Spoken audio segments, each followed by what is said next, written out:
श्री शिवलीलामृत अध्याय पहिला. दाशार्ह आणि कलावती. प्राचीन काळी नैमिषारण्यातील यज्ञसत्रात शौनकादिकांच्या विनंतीवरून महामुनी सूत त्यांना शिवमहात्म्य सांगू लागले. ते म्हणाले, सज्जन हो, शिवचरित्र अत्यंत अद्भुत आहे. त्याचे श्रद्धेने श्रवण केल्याने सर्व पापांचा नाश होऊन आयु, आरोग्य, संतती व संपत्ती प्राप्त होते. सर्व तीर्थे, व्रते व महायज्ञांचे फल प्राप्त होते. ओम नमः शिवाय या शिवमंत्राच्या जपाने सर्व आधिव्याधींचे निरसन होऊन मनुष्याचे कल्याण होते. आता याविषयीची एक कथा सांगतो. पूर्वी मथुरेत दाशार्ह नावाचा एक यदुवंशी राजा होऊन गेला. काशी राजाची कन्या कलावती ही त्याची पत्नी. एके दिवशी बोलावूनही ती आली नाही, म्हणून राजा स्वतः तिच्या महालात गेला व तिला आपली सहवासाची इच्छा सांगितली. तेव्हा ती म्हणाली, नाथ, सध्या मी शिव उपासना करीत असून व्रतस्थ आहे, तरी मला क्षमा करा. पण कामातुर राजाने तिचे न ऐकता तिला आपल्या मिठीत घेतले. तेव्हा त्याचे अंग अक्षरशः होरपळले.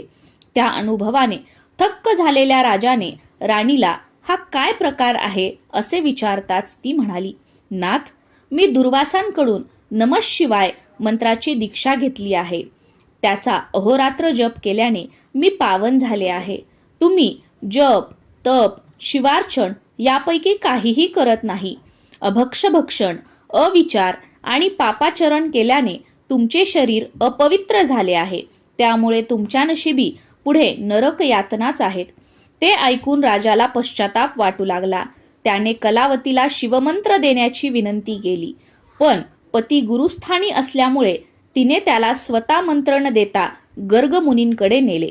गर्गमुनींनी राजाचा मनोभाव जाणून त्याच्याकडून शिवपूजन करवून घेतले आणि आपला वरदहस्त त्याच्या मस्तकी ठेवून त्याला शिवपंचाक्षर मंत्राचा उपदेश केला. त्या मंत्रप्रभावे राजाला आत्मबोध झाला. त्याच्या हृदयातील अज्ञानाचे व विकारांचे निरसन झाले. त्याच वेळी त्याच्या शरीरातून पापरूपी असंख्य कावळे जळत होरपळत बाहेर पडले. त्यामुळे राजा निष्पाप झाला. आपण माझा उद्धार केलात असे म्हणून त्याने मुनींना वंदन केले.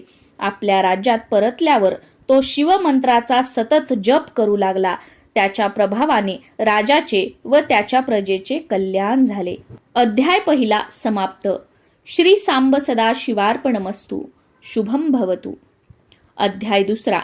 महिमा महाशिवरात्रीचा. सूत म्हणाले, सज्जन हो, महाशिवरात्रीचे महात्म्यही अगाध आहे. या दिवशी अजांता शिवस्मरण, उपोषण, जागरण वा बिल्वार्चन घडले तरी महत् पुण्यफल प्राप्त होते. त्याविषयीची एक कथा सांगतो, ऐका. विंध्य पर्वतावरील एका व्याधाच्या हातून हत्येसारखी अनंत पापे घडली होती. एकदा महाशिवरात्री दिनी तो शिकारीसाठी निघाला असताना मार्गामध्ये शृंगारलेले शिवालय व तेथील भाविकांची गर्दी पाहून तो थांबला. तेथील शिवपूजेचा सोहळा त्याने पाहिला आणि लोकांच्या मूर्खपणाला हसत शिव शिव, हर हर असे थट्टेने म्हणत जंगलात प्रवेशला. त्या दिवशी त्याला शिकार मिळाली नाही. उपवासही घडला. सायंकाळी तो एका सरोवराच्या काठावरील बिल्व वृक्षावर चढून सावजाची वाट पाहू लागला. वेळ जाण्यासाठी शिवनाम घेत एक एक बिल्वपत्र खुडून खाली टाकू लागला. ती पाने ब्रह्मदेवाने त्या झाडाखाली स्थापलेल्या शिवलिंगावरती पडत होती. अशा प्रकारे त्याच्याकडून नकळत उपोषण, जागरण, नामस्मरण व शिवार्चन घडून तो पापमुक्त झाला. त्या रात्री प्रथम प्रहरास एक हरिणी तेथे पाणी पिण्यास आली. तिला पाहून व्याधाने बाण रोखला. ते पाहून हरिणी म्हणाली, कृपा करून मला मारू नकोस. मी गर्भवती आहे. बाळांना जन्म देऊन उद्या सकाळी परत येण्याचे मी तुला वचन देते. तिचे मनुष्यवाणीतील बोलणे ऐकून व्याधाला नवल वाटले. त्याने तिला तिची पूर्वकथा विचारली असता ती म्हणाली, मी रंभा नामक अप्सरा असून हिरण्य नावाच्या दैत्याशी रममान झाले. शंकरांचे भजन पूजन विसरले, म्हणून शिवशापाने मी व माझ्या 2 सख्या व तो दैत्य या सर्वांना मृग जन्म मिळाला आहे.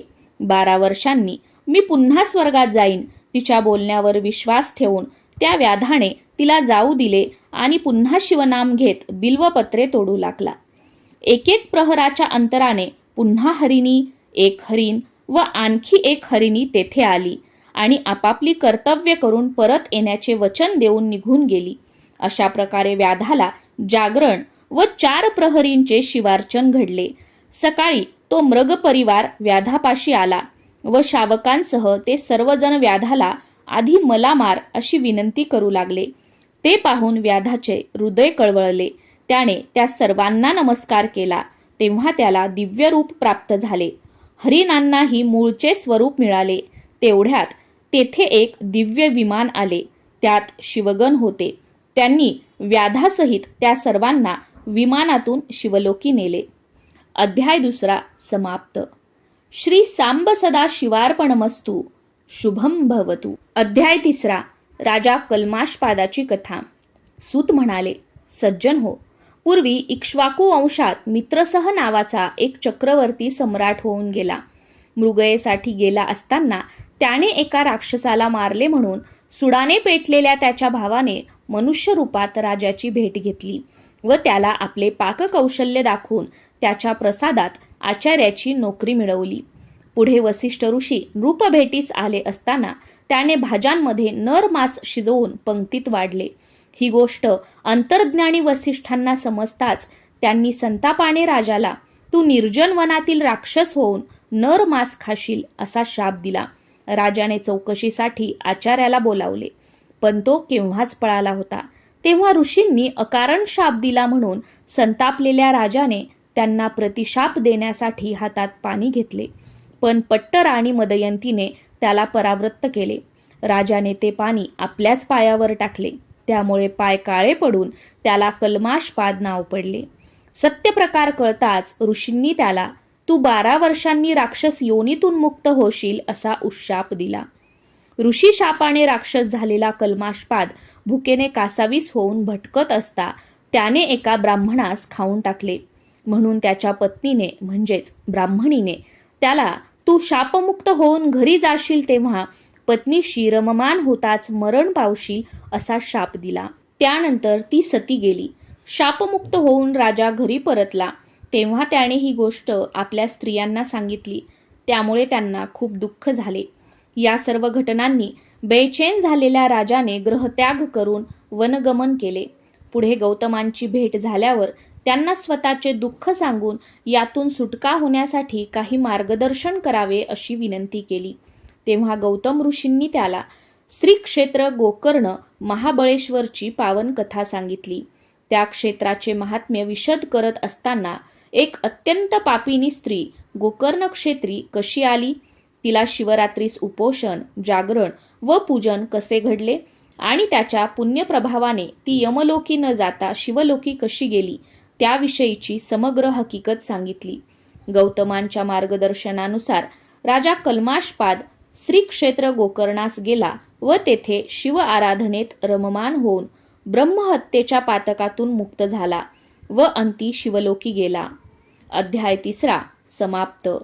श्री सांब सदा शिवार्पणमस्तु. शुभम भवतु. अध्याय 4 विमर्शन व चंद्रसेन राजाची कथा. सूत म्हणाले, सज्जन हो, किरात देशाचा राजा विमर्शन हा मोठा शिवभक्त असूनही त्याला मदिरा व मदिराक्षी यांची आवड होती. एके दिवशी त्याची राणी कुमुद्वती हिने त्याला विचारले, नाथ, शिवभक्त असूनही तुमच्याकडून दोष घडतात, हे कसे? यावर राजा म्हणाला, प्रिये, पूर्वजन्मी मी पंपा नगरीत श्वान होतो. एका महाशिवरात्रीस मला उपवास व शिवालयाला प्रदक्षिणा घडली आणि शिवदर्शन करताच माझे प्राण गेले. त्या पुण्याईने राजदेह मिळाला. तरी श्वान जन्मातील काही प्रवृत्ती अजूनही असल्याने असे घडत आहे. तेव्हा राणीने तिचा पूर्वजन्म विचारला असता तो म्हणाला, पूर्वजन्मी तू कपोती असताना तुलाही शिवमंदिराभोवती 3 प्रदक्षिणा घडल्या व ससाण्याने मारले असता तू शिवालयासमोरच प्राणत्याग केलास. त्यामुळे आता तू राणी झाली आहेस. मग राजाने तिला त्याचे स्वतःचे व तिचे पुढील 6 जन्म सांगून अंती आपल्या दोघांना कैलासात स्थान मिळणार असल्याचे सांगितले. ते ऐकून राणी धन्य झाली. दुसरी कथा सांगताना सूत म्हणाले, उज्जैनीचा राजा चंद्रसेन महाकाळेश्वराचा भक्त होता. त्याच्या मणिभद्र नावाच्या मित्राने त्याला एक दिव्य मणी दिला असल्याने त्याच्या राज्यात नेहमी सुबत्ता होती. ते वृत्त कळताच पृथ्वीवरच्या इतर राजांनी एकी करून त्याच्या नगराला वेढा दिला व मण्याची मागणी केली. तेव्हा राजाने महाकाळेश्वरालाच साकडे घातले व पूजा आरंभिली. प्रजाजनांसमवेत एक तरुण विधवा गवळीन आपल्या 6 वर्षाच्या मुलाला कडेवर घेऊन ते शिवपूजन दुरूनच पाहत होती. घरी गेल्यावर तिचा मुलगा एका दगडालाच शिवपिंडी मांडून तिची पूजा करू लागला. मुखाने शिवनाम घेऊ लागला. त्या खेळात रमल्याने त्याला आईची हाक ऐकू आली नाही, म्हणून ती रागावली व त्याची पूजा उधळून तिने त्याला फरफटत घरात नेले. त्या दुःखाने तो बेशुद्ध पडला. शुद्धीवर आला तेव्हाही तो शिवजप करत होता. ते पाहून प्रसन्न झालेल्या शंकरांनी त्या मुलाला दर्शन आणि वरदान देऊन त्याच्यासाठी स्फटिकाचे शुभ्र शिवलिंग असलेले रत्नखचित स्वर्ण मंदिर निर्माण केले. ते व्रत कळताच शत्रू राजांनी चंद्रसेनाशी सख्य केले व शिवदर्शनासाठी आले. हनुमंताने प्रकट होऊन मुलाचे श्रीकर नाव ठेवले. तोच श्रीकर पुढे नंद राजा म्हणून गोकुळात जन्मला. अध्याय 4 समाप्त. श्री सांब सदा शिवार्पणमस्तु. शुभम भवतु. अध्याय 5 धर्मगुप्ताची कथा. सूत म्हणाले, सज्जन हो, फार पूर्वी शाल्व देशाच्या राजाने विदर्भावर स्वारी करून राजा सत्यरथाचा वध केला. ते कळताच सत्यरथाच्या गरोदर पत्नीने अरण्य गाठले. तेथे एका मुलाला जन्म देऊन ती पाणी पिण्यासाठी एका सरोवरापाशी गेली असता तेथील एका मगरीने तिचा घात केला. उमा नावाच्या एका विधवा ब्राह्मणीने ह्या अनाथ राजपुत्राचा सांभाळ केला. त्याचे धर्मगुप्त असे नाव ठेवले. आपला मुलगा शुचिव्रत याच्याबरोबर त्यालाही प्रेमाने वाढवले. एके दिवशी ती एकचक्र नगरीत गेली असता तेथील शिवालयात यज्ञासाठी आलेल्या शांडिल्य ऋषींनी धर्मगुप्ताला पाहून हा राजकुमार असूनही भिक्षा मागत आहे असे सांगितले. तेव्हा उमेने धर्मगुप्ताची माहिती विचारली असता शांडिल्य म्हणाले, याचा पिता विदर्भ नरेश सत्यरथ हा प्रदोष समयीची शिवपूजा सोडून युद्धास गेल्याने अल्पायुषी ठरला. याच्या मातेने सवतीला कपटाने मारले म्हणून तिने मगरीच्या रूपाने तिचा सोड घेतला. धर्मगुप्ताने पूर्वजन्मी कोणतेही शिवव्रत केले नाही म्हणून तो जन्मताच अनाथ झाला. त्यानंतर शुचिव्रताविषयी सांगताना ते म्हणाले, याने पूर्वजन्मी अन्याय मार्गाने धन मिळवले पण त्याच्याकडून शिवार्चन व दान घडले नाही म्हणून त्याला दारिद्र्यात जन्म मिळाला. तेव्हा उमा दोन्ही पुत्रांसह त्यांना शरण गेली असता शांडिल्यांनी दोन्ही बालकांना शिवमंत्राचा उपदेश करून प्रदोष व्रत आचरण्यास सांगितले. ऋषींच्या आज्ञेने धर्मगुप्त व शुचिव्रत प्रदोष व्रत करीत असता 4 महिन्यांनी शुचिव्रताला नदीकाठी कोसळलेल्या दरडीमध्ये सुवर्णमोहरांचा हंडा सापडला आणि त्याचे दारिद्र्य सरले. काही दिवसांनी धर्मगुप्त वनात गेला असताना गंधर्व राजाची कन्या अंशुमती त्याच्यावर भाळली. आपल्या कन्येचे मनोगत जाणून गंधर्व राजाने तिचा धर्मगुप्ताशी विवाह करून दिला. त्याला अपार धन व सेना दिली. त्या सैन्यबळावर शाल्वाला मारून धर्मगुप्ताने आपल्या पित्याचे राज्य परत मिळवले. त्याने शांडिल्याचा मोठा सन्मान केला.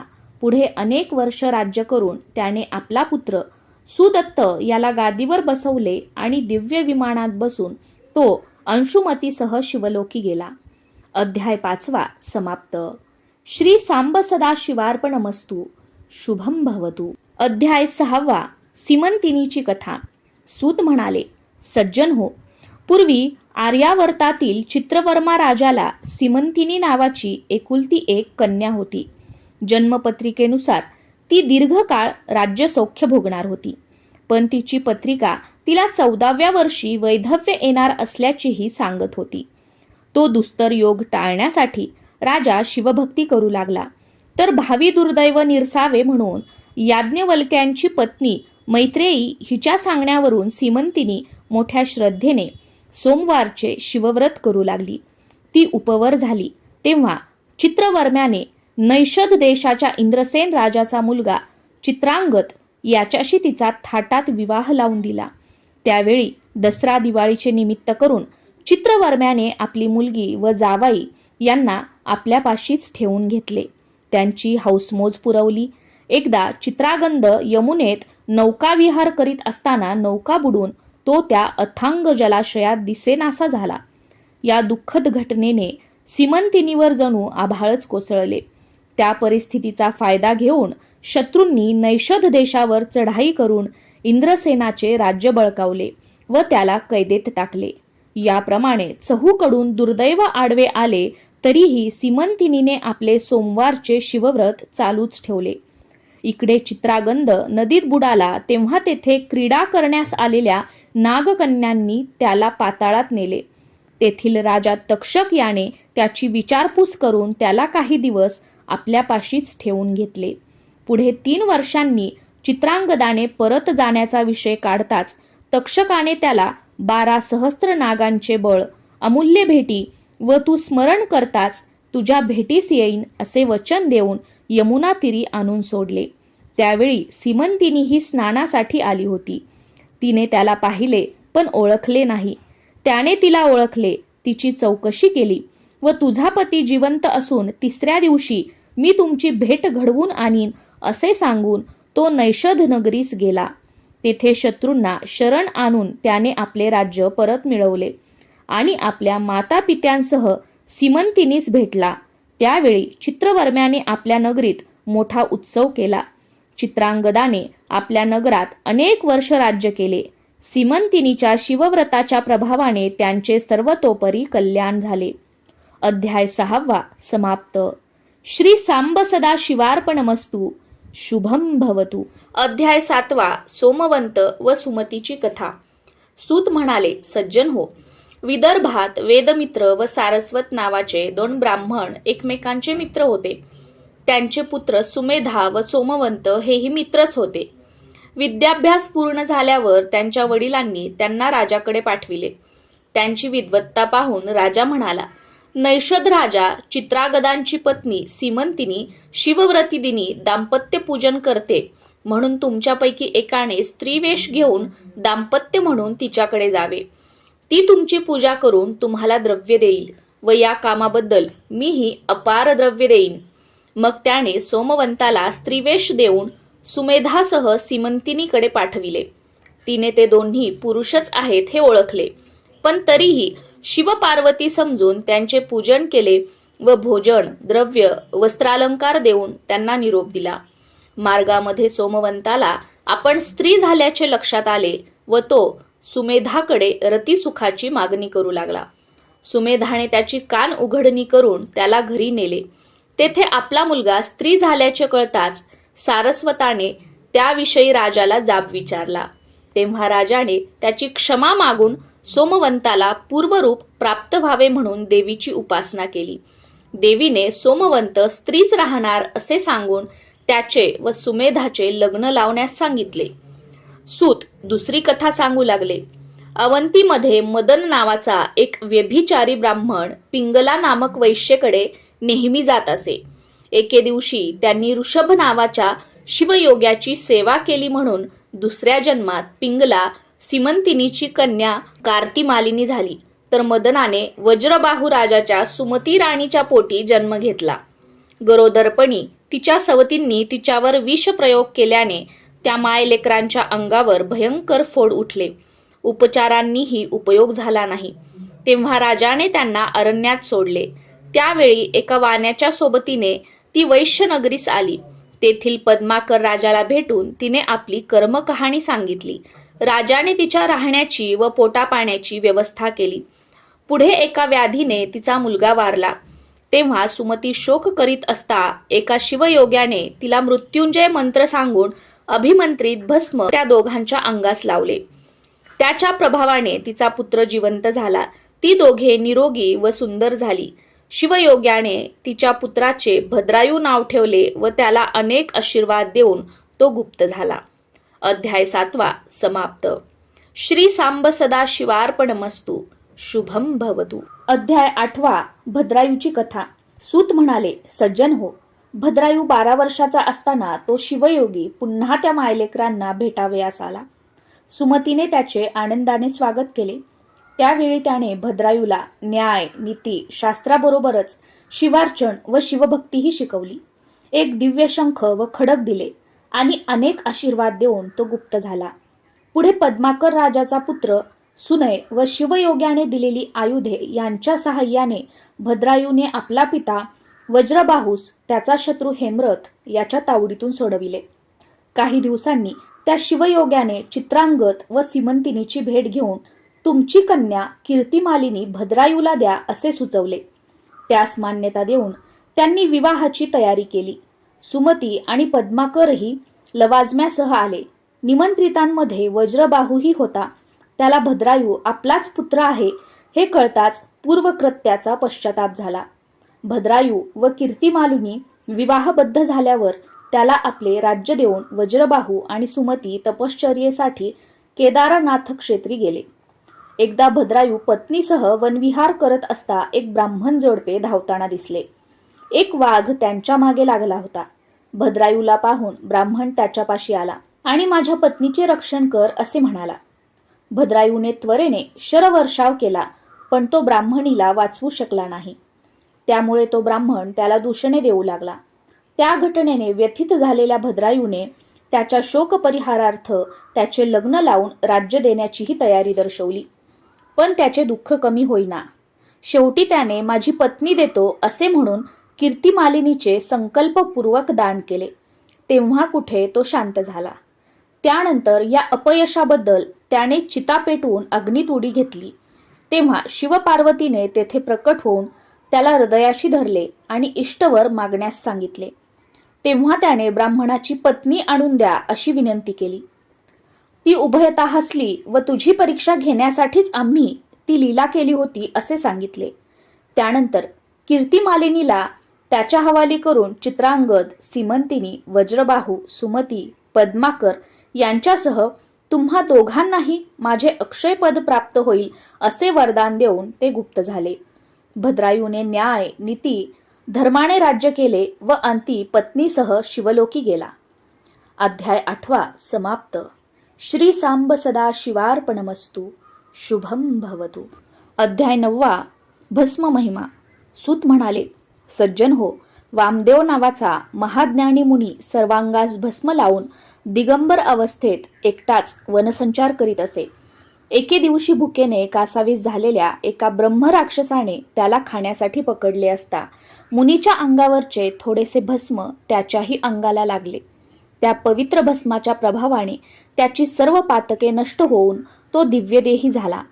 त्याला आपल्या पूर्वीच्या जन्माचे ज्ञान झाले. मुनिचरणांना वंदन करून तो म्हणाला, गुरुदेव, तुमच्या दर्शनाने मी पावन झालो आहे आणि आता तुमच्यासमोर माझे मनोगत सांगितले तर मी शिवपदास प्राप्त होईन. मग त्या ब्रह्मराक्षसाने वामदेवाला त्याच्या स्वतःच्या दुष्कृत्यांबद्दल, त्याला कोणत्या नरक यातना भोगाव्या लागल्या, कोणकोणत्या जीवकोटीत जन्म घ्यावा लागला ते सविस्तर सांगितले. त्यानंतर वामदेवाने त्याला एका पापी ब्राह्मणाच्या प्रेताला भस्माचा स्पर्श झाल्याने तो यमलोकी न जाता त्याला कैलासात कशी गती मिळाली ते सांगितले. शिवप्रणीत भस्म महात्म्यही सांगितले. भस्म प्रभावाने निष्पाप झालेल्या त्या ब्रह्मराक्षसाला कैलासात स्थान मिळाले. पुढील कथा सांगताना सूत म्हणाले, पांचाळ नरेश सिंहकेत एकदा शिकारीला गेला असताना काही भिल्लही त्याच्या समवेत होते. त्यातील एका भिल्लाला भग्न शिवालयात खाली पडलेले एक शिवलिंग दिसले. त्याने ते राजाला दाखवताच तो भिल्लाला म्हणाला, ते घरी नेऊन तू चिताभस्माने याची नित्यपूजा कर. चिताभस्माशिवाय नैवेद्य दाखवू नको. त्याप्रमाणे भिल्लाने ते लिंग घरी आणले व तो त्याची रोज पूजा करू लागला. एके दिवशी खूप हिंडूनही त्याला ताजे चिताभस्म मिळाले नाही, म्हणून तो चिंताग्रस्त झाला. तेव्हा पतीच्या शिवपूजनात खंड पडू नये म्हणून त्याच्या पत्नीने स्वतःला जाळून घेतले. त्या भस्माने त्याने शिवपूजन केले व नेहमीच्या सवयीप्रमाणे नैवेद्य आणण्यासाठी पत्नीला हाक मारली. तर काय आश्चर्य! दिव्य रूप झालेली त्याची पत्नी नैवेद्य घेऊन आली. पूजन झाल्यावर आपल्या पत्नीला जिवंत पाहून त्याला मोठे आश्चर्य वाटले.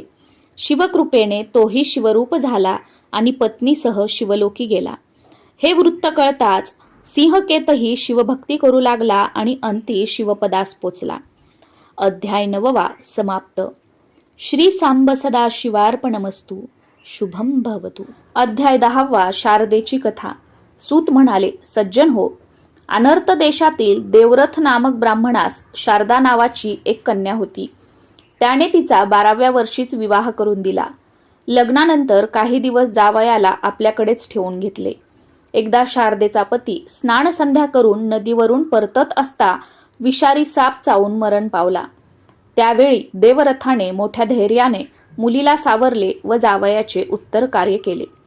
कालांतराने एके दिवशी शारदा घरी एकटीच असताना नैध्रव नामक एक अंध ऋषी देवरथाकडे आले. शारदेने त्यांचा आदर सत्कार करून त्यांना संतुष्ट केले. तेव्हा त्यांनी तिला तुझे सौभाग्य वाढून तुला विद्वान पुत्र होईल असा आशीर्वाद दिला. त्यावर खिन्नपणे हसून तिने ऋषींना आपली दुःखद कथा सांगितली. तेव्हा नैध्रव म्हणाले, मी माझे शब्द खरे करून दाखवीन, तू निश्चिंत राहा. ही गोष्ट शारदेच्या मातापित्यांना कळताच त्यांच्याही मनात शंका आली, पण नैध्रवांनी त्यांचे समाधान केले. त्यानंतर देवरथाकडेच राहून नैध्रवांनी शारदेला ओम नमः शिवाय या मंत्राचा जप करायला सांगितला. शारदेकडून उमामहेश्वराचे व्रत करवून घेऊन त्याचे उद्यापनही केले. असे 1 वर्ष सरले. एका रात्री नैध्रव आणि शारदा उमामहेश्वराचे चिंतन करीत असताना भवानीने त्या दोघांना दर्शन दिले.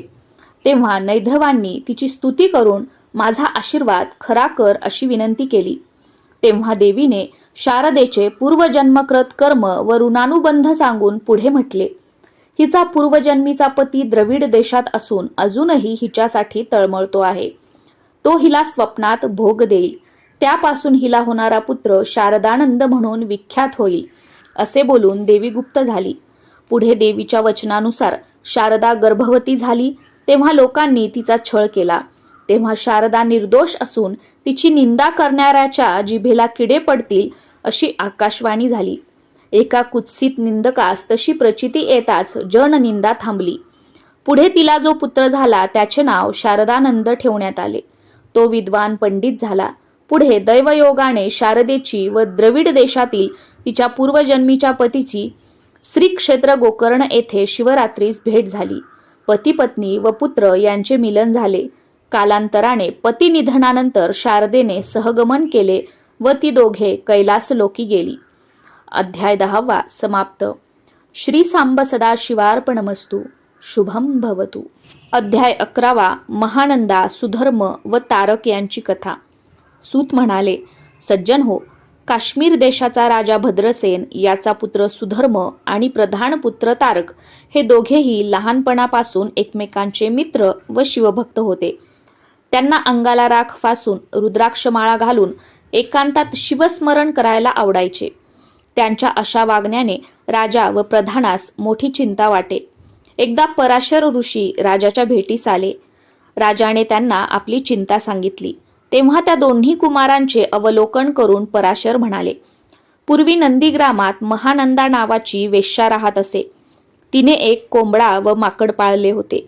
ती त्यांना रुद्राक्षमाळा घालून व भस्म लावून नृत्य करायला शिकवत असे. त्यांना नृत्यशाळेत स्थापलेल्या शिवलिंगासमोर बांधून ठेवीत असे. त्यांना पुराण श्रवणाचाही लाभ होत असे. अशा प्रकारे महानंदेच्या संगतीत त्यांनाही शिवभजन घडत होते.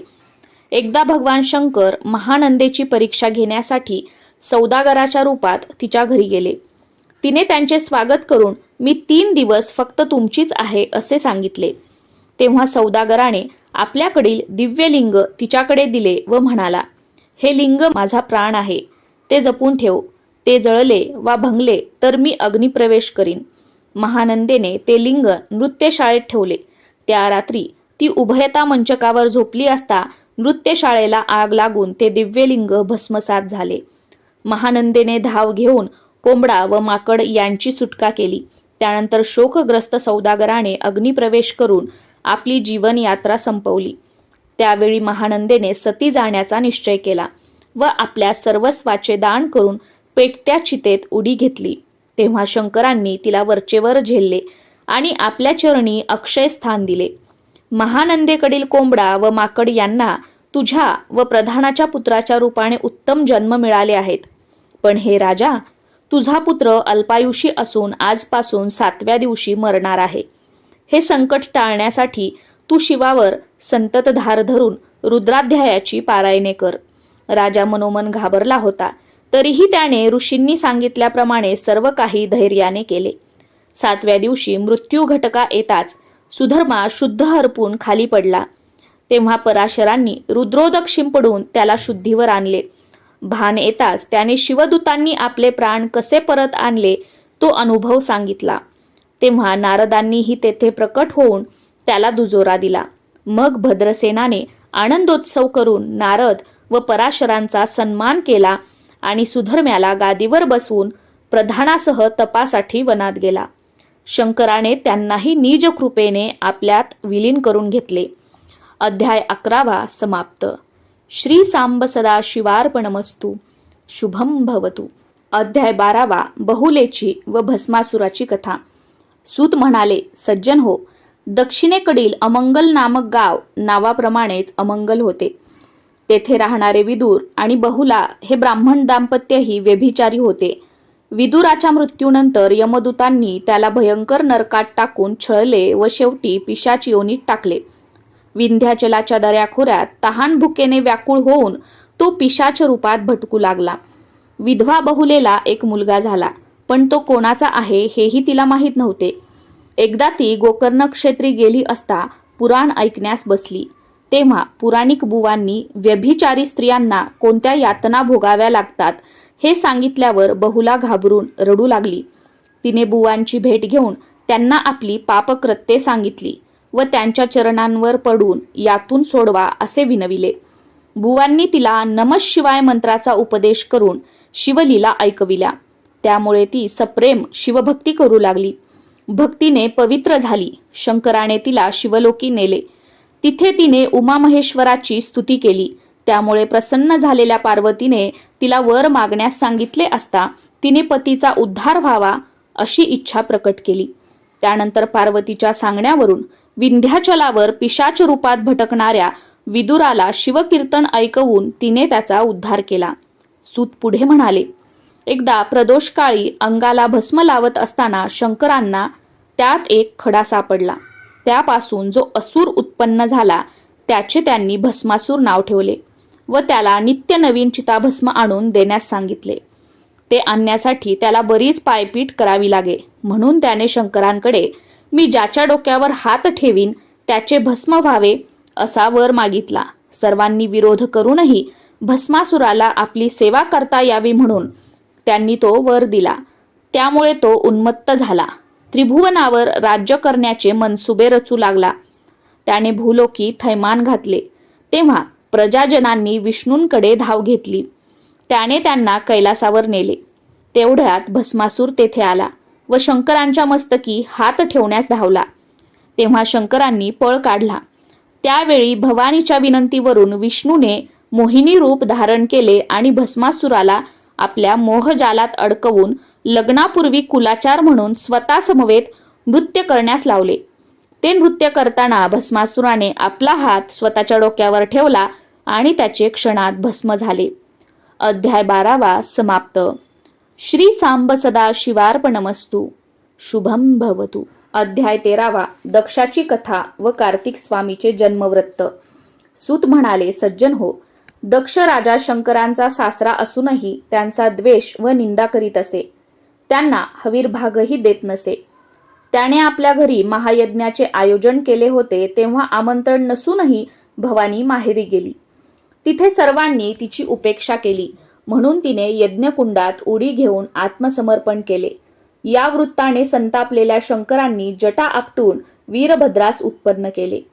त्याने दक्ष यज्ञाचा विध्वंस करून दक्षाचे मस्तक धडावेगळे केले.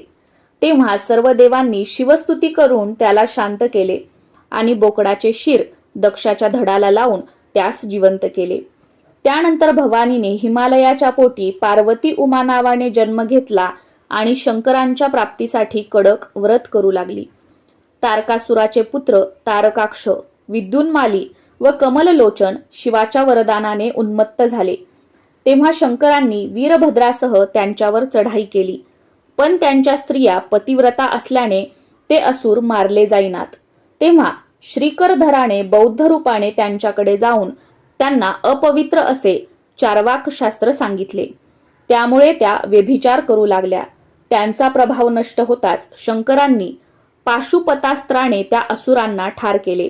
त्यानंतर तारकासुराचा वध शिवसुताकडून होणार आहे ही भविष्यवाणी लक्षात घेऊन देवांनी शिवपार्वतीच्या लग्नाचे बेत आखले व मदनाला बोलावून शंकरांचा तपोभंग करून त्यांचे उमेशी ऐक्य करण्यास सांगितले. त्यानुसार मदनाने शिवध्यानात व्यत्यय आणताच शंकरांनी तृतीय नेत्र उघडून त्याला भस्म केले. त्यानंतर सप्तर्षींच्या सांगण्यावरून शंकर बटुवेशात पार्वतीपाशी गेले व शिवनिंदा करू लागले. तेव्हा संतापलेली पार्वती शाप देण्यास उद्युक्त झालेली पाहून त्यांनी आपले मूळ स्वरूप प्रकट केले. त्यानंतर एका सुमुहूर्तावर त्या दोघांचे लग्न झाले. पुढे त्यांना पुत्र होत नाही म्हणून देवांनी अग्नीला अतिथी रूपात शिवसदनी पाठविले. पार्वतीने त्याला भिक्षा म्हणून शिववीर्य दिले. ते प्राशन केल्याने त्यास गर्भ राहिला. तो त्याने गंगा तीरावर बसलेल्या 6 ऋषीपत्नींच्या उदरात घातला, पण त्यांनीही तो गर्भ काढून गंगेत टाकला.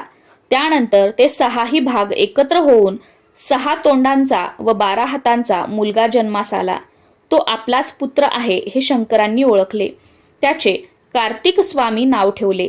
याच शिवपुत्राने पुढे तारकासुराचा वध केला. अध्याय 13 समाप्त. श्री सांब सदा शिवार्पणमस्तु. शुभम भवतु. अध्याय 14 शबरी, पार्वती व श्रीयाळाची कथा. सूत म्हणाले, सज्जन हो, एके दिवशी कैलासावर शिवपार्वती सारीपाट खेळत असताना नारदांचे आगमन झाले.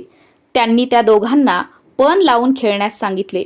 ते मान्य करून ती दोघे खेळू लागली. त्यावेळी पार्वतीचीच सरशी होत गेली आणि शंकरांना आपले व्याघ्रांबर, गजचर्म, आयुधे, भूषणे व कौपीनही गमवावी लागली. शंकर दिगंबर झाले. त्यावेळी त्यांचे सर्वस्व हरण झालेले पाहून नारद हसून म्हणाले, देवा, हे काय? एका स्त्रीने तुम्हाला हरवले. तुमचा महिमा फुकट आहे. आता भक्तांना काय सांगाल? ते ऐकून रुसलेले शंकर लपून बसले. कोणालाही त्यांचा ठाव ठिकाणा लागेना. पार्वतीने कसून शोधले तेव्हा कैलासनाथ हिमालयातील एकांतात स्वानंद सुखात रममान दिसले. पार्वतीने भिल्लिनीच्या रूपात त्यांच्या जवळ जाऊन नृत्य गायन केले. नेत्रकटाक्षांनी त्यांना घायाळ केले. तेव्हा त्यांनी तिला विवाहाबद्दल विचारले असता तिने पार्वतीचा विषय काढला. त्यावर त्यांनी मला तिचे तोंडही पाहायचे नाही असे उत्तर दिले. तेव्हा विवाहासाठी माझ्या घरी चला असे सांगून तिने मोठ्या खुबीने शंकरांना कैलासावर नेले व तेथे आपले खरे स्वरूप प्रकट केले. त्यावेळी तिचे प्रेम पाहून शंकरांनी हसून तिला जवळ घेतले. पुढील कथा सांगताना सूत म्हणाले, नारदांकडून कांतीनगरचा राजा श्रीयाळ याच्या धार्मिकतेची प्रशंसा ऐकून शंकर त्याची परीक्षा घेण्यासाठी घाणेरड्या रूपात त्याच्या घरी द्वारी गेले व म्हणाले, इच्छा भोजन देणार असाल तरच आत येतो, अन्यथा तुमचे सत्व घेऊन मी परत जातो. त्यावेळी त्यांचे म्हणणे मान्य करून श्रीयाळ व त्याची पत्नी चांगुना यांनी त्यांना घरात घेऊन त्यांची इच्छा विचारली. ते म्हणाले, मला नर मासाचे भोजन हवे व तेही तुमच्या चिलया बाळाचे. ते शिजवताना तुम्ही रडलात तर मी निघून जाईल. ते ऐकून ती दोघे बधीर झाली, पण तरीही सत्व राखण्यासाठी सर्व माया दूर करून त्यांनी आपल्या पुत्राला मारून अतिथीला भोजन वाढले. तेव्हा निपुत्रिकाच्या घरी मी जेवत नाही असे सांगून अतिथीने चांगुनेला बाळास हाक मारण्यास सांगितले. तिने त्याला हाक मारताच तिचा पुत्र अंगणातून धावत आला. तेव्हा प्रसन्न झालेल्या शंकरांनी मायारूप टाकून त्या सर्वांना दर्शन दिले आणि श्रीयाळ व चांगुना यास दिव्य विमानातून शिवलोकी नेले. अध्याय 14 समाप्त. श्री सांब सदा शिवार्पणमस्तु. शुभम भवतु. अध्याय 15 शंकराचार्यांचे चरित्र व कार्य. कवी म्हणतो, कल्पारंभी सृष्टी निर्माण केल्यावर जनकल्याणार्थ वेद, शास्त्रे व पुराणे यांची निर्मिती झाली. कालांतराने कली प्रभावामुळे श्रुती, स्मृती, पुराणे यांना कोणी विचारेनासे झाले. याला मंडन मिश्र अय्यासारख्या साधूंचा सनातन धर्माविरुद्धचा अपप्रचारही कारणीभूत ठरला. या जैन साधूला शारदा प्रसन्न होती. तो अभ्यासू, उत्तम वक्ता व वादविवादपटू असल्याने त्या काळच्या विद्वानांनाही त्याचा धाक वाटत असे. त्याने नवीन शास्त्रांची रचना करून वेदोक्त मार्ग अधर्माचा असून आपला मार्गच उत्तम असल्याचे सांगितले. त्यामुळे पुराणोक्त पंथ व धर्मशास्त्रे मागे पडू लागली. लोक त्याच्या मताप्रमाणे वागू लागले. म्हणून त्याच्या प्रभावाला निष्प्रभ करून लोकांना सन्मार्गी करण्यासाठी भगवान शंकरांनी ब्राह्मण कुळात शंकर नावाने अवतार घेतला. मुंज झाल्यानंतर सर्व विद्याभ्यास पूर्ण करून त्यांनी संन्यास दीक्षा घेतली. शंकराचार्य झाल्यावर सर्वत्र संचार करून लोकांना खऱ्या धर्माची शिकवण दिली. जयनग्रामी आल्यावर त्यांनी मंडन मिश्राला वादविवादासाठी बोलावून त्यात पराभव झालेल्याने स्वतःचे ग्रंथ पाण्यात बुडवून दुसऱ्याची शास्त्रे शिकावी अशी अट घातली. वादविवादास आरंभ होण्यापूर्वी मंडन मिश्राने पडद्याआड मद्याच्या घटात सरस्वतीची स्थापना करून ठेवली. प्रतिज्ञा करून दोघेही वादविवादास बसले. तेव्हा शंकराचार्यांच्या आव्हानानुसार त्याने 4ही वेद क्रमाने म्हटले. त्यानंतर शंकराचार्यांनी त्याला क्रम बदलून पूर्वीच्या वेदातील ऋचा म्हणून त्याचा अर्थ सांगण्यास सांगितले, पण ते त्याला जमले नाही. यावरून शारदा प्रसन्न असल्यानेच हा वेद पठण करतो हे त्यांच्या लक्षात आले. त्यावेळी सरस्वतीचे कपट ओळखून त्यांनी जैन शास्त्रे स्थापण्यास तीच कारणीभूत झाली म्हणून तिला शाप दिला. तेव्हा तिनेही शंकराचार्यांना शाप दिला. त्यानंतर स्वतःचा पराभव मान्य करून मंडन मिश्र त्यांना शरण गेला. तेव्हा आचार्यांनी जैन शास्त्रांची गाठोडी बांधून ती समुद्रात टाकली. त्यानंतर लोकांना पूर्वीप्रमाणे स्वधर्माचरण करा, वेदशास्त्राध्ययन करा असे सांगितले. त्याप्रमाणे लोक त्यांच्या आदेशाला उपदेशाला अनुसरून वागू लागले. सनातन धर्मानुगामी झाले. अशा प्रकारे शंकराचार्यांनी जैनांच्या पाखंडी मतांचा प्रभाव उद्ध्वस्त करून धर्माची पुनर्स्थापना केली. अध्याय 15 समाप्त. श्री सांब सदा शिवार्पणमस्तु. शुभम भवतु. ओम नमः शिवाय.